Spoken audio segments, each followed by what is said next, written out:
উৎসেকর বিধিমালা সংশোধন করে গত 24 জুন গেজেট প্রকাশ করে জাতীয় রাজস্ব বোর্ড। নতুন এই সংশোধনে রংপুর সিটি কর্পোরেশন এলাকায় জমি বিক্রি করলেই উৎসেকর হিসেবে বিক্রেতাকে দিতে হবে প্রতি শতাংশের মোট দামের 3% অথবা সর্বনিম্ন 25,000 টাকা।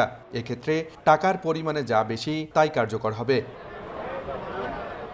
পহেলা জুলাই থেকে কার্যকর হওয়া এই সিদ্ধান্তে বিপাকে পড়েছেন জমির ক্রেতা বিক্রেতারা।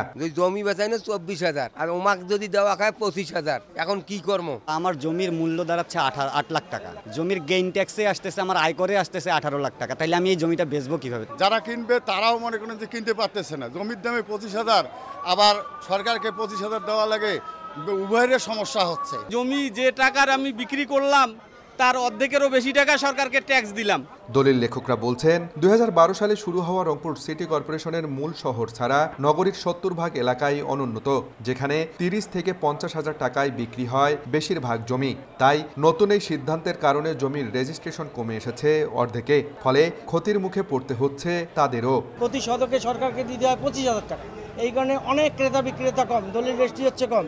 যেখানে 100-150 দলিল হইতো সেখানে হচ্ছে 30-40টা দলিল। সংশ্লিষ্টরা বলছেন জাতীয় রাজস্ব বোর্ডের নতুন সিদ্ধান্তে কর হার বাড়লেও রাজস্ব আয় কমেছে। ক্রয় বিক্রয়ের ক্ষেত্রে এই 25,000 টাকা গেইন ট্যাক্স পরিশোধের জন্য তাদের কাছে এটা খুব বোঝা মনে হচ্ছে, যে কারণে আমাদের এই অফিসে কবলা দলিলের পরিমাণ অর্ধেকে নেমে আসছে। গভর্নমেন্ট যে বেশি মাত্রায় রাজস্ব পেত সেটা গভর্নমেন্ট রাজস্ব বঞ্চিত হচ্ছে।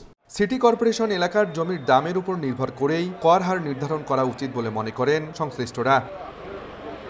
আব্দুর রশিদ জীবন, সময় সংবাদ, রংপুর।